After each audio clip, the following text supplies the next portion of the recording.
All right, Patreon. Liz has got a pretty rocking story she's gonna share with us. Sounds like we might have some ghost action here, so make sure you call Zach Bagans because it's gonna get wild. So go ahead. Okay.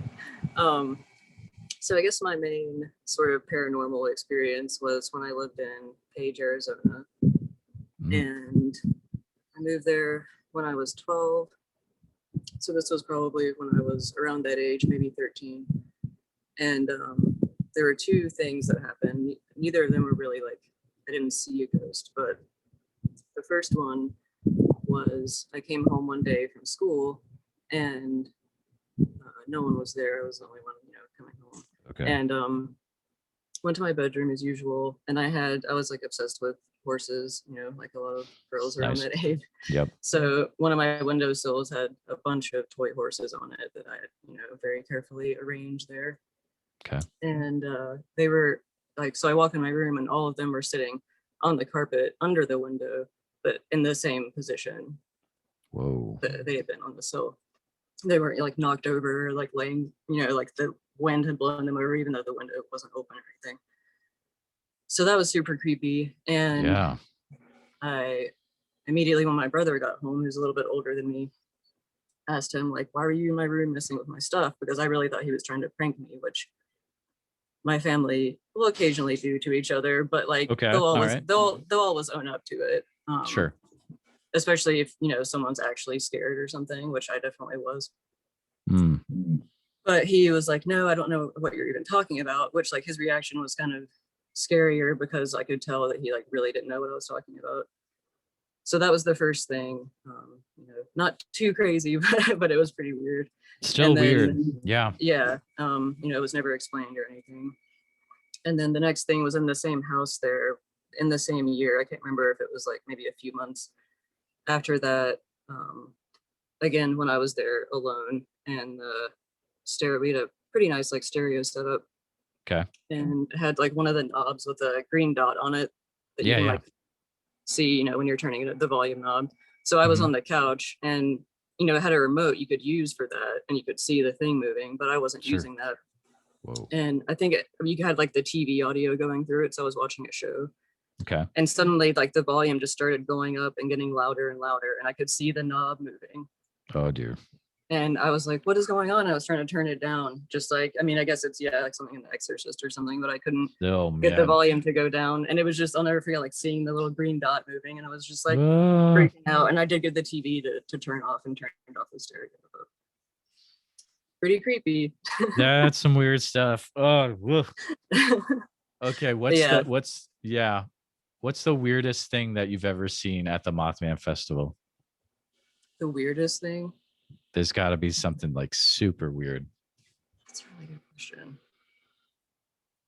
I mean, there's tons of like hilarious Mothman foods and stuff that people make. Like, oh, really? Mothman shaped cookies and stuff like that, but I don't know if that's particularly weird. I've seen some people sell like bags of trail mix and stuff that's like marked as like Mothman feed. Which is really funny, just like little paper bags with Mothman drawings on them. That's funny. But I guess the weirdest stuff there is like the TNT bunkers, just themselves generally. Do you mind telling me about like what makes them so weird? I mean, just the whole project that like existed around there in West Virginia is still bizarre to me. It was kept secret for so long and all of that. But yeah, so there are like the domes just still out there, and there are trails, and anyone can just go out anytime. Around the festival, they do bus tours they've started doing because so many people were going out on their own and honestly probably getting lost because there are all these just like little trails and pathways, and most people go in the dark, so it's pretty creepy out there. It can be. And then the domes, like I've never heard anything that echoes like that when you go in them because it's just weird windowless cement dome, so the sound is bizarre. And yeah, people always try to like scare each other, and yeah. That's funny. I've heard that like it can, was it Seth? So here's the thing. I've done so many interviews, and this probably happens when you draw so many things too. It's like you forget if I heard this story from a podcast or if I heard it in one of my own interviews. But I think Seth Breedlove has a story where he almost got mugged in the TNT Oh areas. my I'm God. pretty sure that's a thing. I guess that, I mean, yeah. that makes sense because you would have no idea who was doing it for sure. And like, it's Mm. very disorienting. So that's Oh, scary. really? The Oh, sound, yeah, just because it's like echoing and oh, don't, I mean, you snaps. just no way to Yeah. know like really where it's coming from. It's really Ooh. strange. So yeah. Yikes. Wow. Do when people meet you at festivals, do they kind of freak out or is like, oh hey, you're Liz, or A few people have kind of like yeah, fangirled over me, which is always surreal and weird, but super flattering and really nice. I mean, because I'm a pretty awkward right. person, so I don't know. Yeah, I get it though, but it's really really sweet and flattering. But most people Totally. are just like really glad to finally meet you in person or whatever. And Oh yeah. Yeah. that's super super nice. Yeah, I That's think awesome. the purple hair makes me recognizable. So yeah, you people can't really call hide me with the out. purple hair. Totally. Yeah. I get that. Yeah. Yeah. Do you have anything anything cool coming up on the horizon?